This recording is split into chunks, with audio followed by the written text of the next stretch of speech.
mengisbatkan nasab anak sina di dalam akad nikah hingga akhir. Artinya kesimpulan singkat, anak di luar nikah ada kala memang hanayah atau hinayah, karena anak dalam kandungan baru nikah. Ante ada pernikah sehingga baik mana terpegang tipon anak ayah rawian padahal pelaku pinyori lepo, sehingga padahal dia itu anaknya dalam kandungan sebelum dia bernikah karena hamil. Atau memang langsung kira-kira jika menikah dengan rawian yang karena anak lima. Andai pernikahan itu kaya ayahnya kaya hinawan. Usongnya baik mana ya, bila ke pernikah iman cara nyata, bila tersebut anaknya yang dibangsakan ayah hinan hukum ini. Juga hal yang terjadi mungkin di kawasan juga tempat kunjungan dan tempat pendaftaran yang modelnya.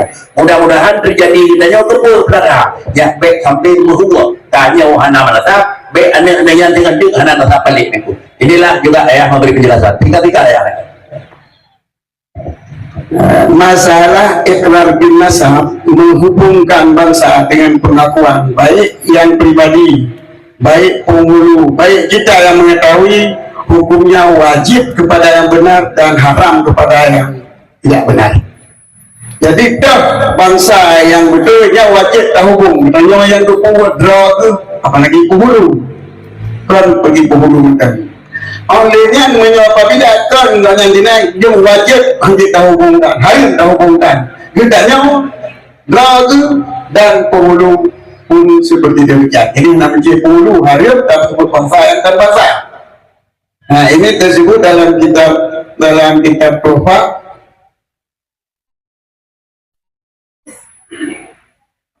Pada pasal ikrar nasab jilid 5 nomor halaman 400.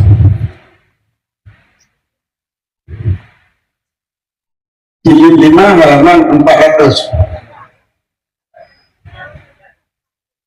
Tentang masalah sah nikah. Tentang masalah sah nikah, mengisbatkan kepada orang lain, mengisbatkan kepada nasabnya, tidak mengisbatkan, itu tidak ada masalah. Sah nikah selama diketahui oleh suami, dua orang saksi, wali dan orang yang menikahkan atau wakil wali.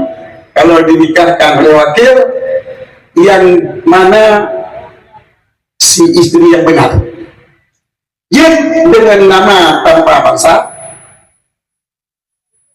jid dengan tamer, jid itu jelas dimengerti, jid dengan isyarat finalnya.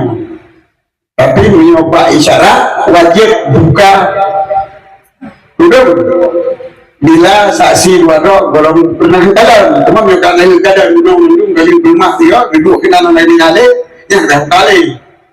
Tapi mencoba dalam si ini ya wajib buka hanya si ini dalam cadar.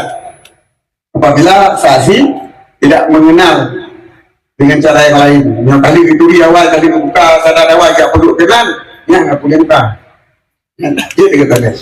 Maka tersebut bangsa juga walau hari mana masalah menikah asal betul itu dilegap yang baru bukan hari rupi sampai ino kena ino katanya ada ulace sidro uring nama Ramlah gereja bapak mahumnya Ramlah kumaun ikut tapi kategori Ramlahnya anak buku kebatan bangsa kena itu benti Ramlah kumaun nanti Ramlah gereja bapak kumaun yang mentawin kita Ramlah kumaun itu nih yang udah itu baru itu sah. Sebab syarat wajib nikah menyebut nama atau tamir atau apa saja yang tertayan kepada orang yang dinikahkan.